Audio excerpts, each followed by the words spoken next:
Most people completely misunderstand how their own brain works. Like, we naturally assume we are entirely in control of our conscious actions, right? We like to think every single choice we make is deliberate, reasoned, and fully our own. Well, if you believe you're a purely rational, civilized being, this explainer is going to fundamentally challenge you. We absolutely love to think we're the ones driving the car. We assume we're making these completely logical decisions about our careers, our relationships, basically the whole trajectory of our lives, based on cold, hard facts. But the dangerous, totally undeniable truth is, you aren't. You actually harbor a stranger within. There are primitive, entirely unconscious forces pulling your strings from the shadows. Think about it. Every time you say, "Man, I don't know what came over me," or you wonder why you suddenly snapped at a friend, or made some self-sabotaging choice, yeah, that's the stranger taking the wheel. So to stop being manipulated by these forces, and by the people who exploit them, we have to flip our entire approach. The philosopher Arthur Schopenhauer said we need to adopt the attitude of a mineralogist who stumbles upon a very characteristic specimen of a mineral. Think about what that actually means. A mineralogist doesn't get angry at a rock for being hard or sharp, right? They just observe it. Clinical, observant, completely unemotional. So let's dive into this and decode the human animal together. Section 1. The myth of rationality. Let's get into our first dangerous secret, and this is a total paradigm shift. From a young age, we're taught that humans are the rational animal. Honestly, that is a myth. We live entirely on the surface. We desperately believe in our own free will, our noble intentions, and our flawless logic. But beneath that surface, our deep reality is actually governed by primal compulsions, raw emotion, and hidden insecurities. Basically, you are feeling first and thinking second. And the central engine driving all this irrationality is what's known as the pleasure principle. Your brain's true operating system isn't truth-seeking, it's comfort-seeking. It is constantly bending your perception of reality just to avoid pain and make you feel superior. Like, think about the last time you got some critical feedback. Did you objectively analyze it? Or did your brain instantly rewrite the narrative to make the other person look crazy or wrong? When the truth hurts, your brain just rewrites the script to protect your ego. But here is the part most people totally miss. You actually can regain control. How? By actively spotting that desire for pleasure in your own thoughts. You have to catch your emotional self in action when it flares up with sudden anger or defensiveness. And most importantly, observe closely how you operate under stress, because that is exactly when the polite veneer falls away. The crucial takeaway here is that the very second you recognize these biases, the emotional self loses its power over you. You literally step out of the illusion and directly into reality. Section 2. Seeing through the masks. Now, as shocking as our own irrationality is, it honestly pales in comparison to the second reveal. And this one is about everyone around you. People are never who they appear to be, period. Everyone wears a mask to conceal their insecurities and present this perfect front to the world. But here's the catch. They can't hold it perfectly. Their true, unconscious desires are constantly leaking out through nonverbal cues. We call these nonverbal leakages, and they generally fall into three main buckets: hidden signals of dislike or like, subtle cues of dominance or submission, and quick, fleeting flashes of deception. Just like Sherlock Holmes famously pointed out, we are so easily distracted by the clever cover stories people tell us. Holmes actually told Watson, "You did not know where to look. I can never bring you to realize the importance of sleeves, the suggestiveness of thumbnails."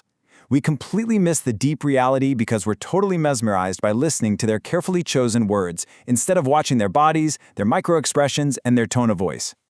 So, to protect yourself from toxic individuals, you've got to follow 3 steps. Step 1. Completely ignore their carefully crafted reputation and the clever stories they tell about themselves. Step 2. Observe their daily compulsive habits. Look at how they spend their time, their routines, or even how they use their phones. Because people never do something just once. Their patterns reveal their absolute truth. And step 3, gauge how they handle sudden adversity. Stress is literally the ultimate pressure test. Your ultimate goal here is to actively find the cracks in the mask. When someone who normally acts supremely confident suddenly lashes out over a super minor critique, that's it. You are seeing the crack. The stranger within them just grabbed the wheel. This is exactly how you decode their true character before their toxic patterns have the chance to completely sabotage your life or your work. Section 3. The group mind virus. But as dangerous as an individual's mask might be, it is absolutely nothing compared to what happens when we gather in groups. 5 million. That's how many years of human evolution it took for our ancestors to survive, and they only did it by developing an extreme, entirely unconscious susceptibility to the emotions of the tribe. If the tribe ran, you ran. If the tribe felt fear, you felt fear. It is literally hardwired into our deepest DNA. We love to think of ourselves as fiercely independent thinkers, right? We hold these highly original opinions. But the very second you enter a group setting, whether that's a corporate boardroom, a buzzing social media platform, or just a physical crowd, your independent thinking gets hijacked by a secondary social personality. You literally, biologically, become a totally different person. We call this the downward pull of conformity. It's like this invisible gravity that causes us to take highly irrational risks, blindly conform to groupthink, and completely lose our unique individual purpose, all just so we can comfortably fit in with the herd. We essentially stop reasoning and we just start imitating. To resist this group mind virus, you have to fundamentally assume you are already infected. You have to ruthlessly examine your changing beliefs. Ask yourself, do I actually believe this, or am I just absorbing the group's anxiety inside a giant echo chamber? You have to deliberately practice entertaining ideas contrary to conventional wisdom. That active resistance is the only way you reclaim your mind from the contagion of the crowd. Section 4. The ultimate freedom.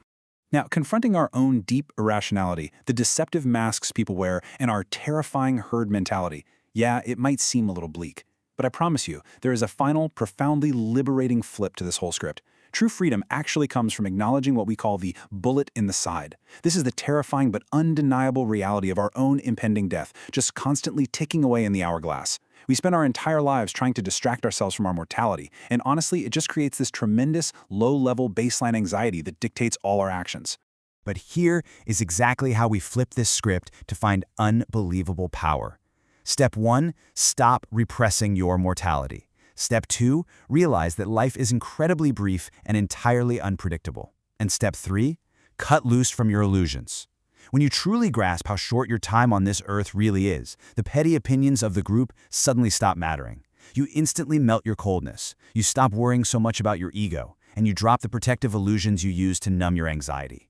By finally looking the stranger right in the eye, you now hold the ultimate codebook for deciphering reality. You no longer have to be a pawn pushed around by your primitive roots or emotionally manipulated by toxic people hiding behind masks. You can clearly see the strings now, which means they can no longer control you. So, the final question, the open loop I want to leave you with today is this.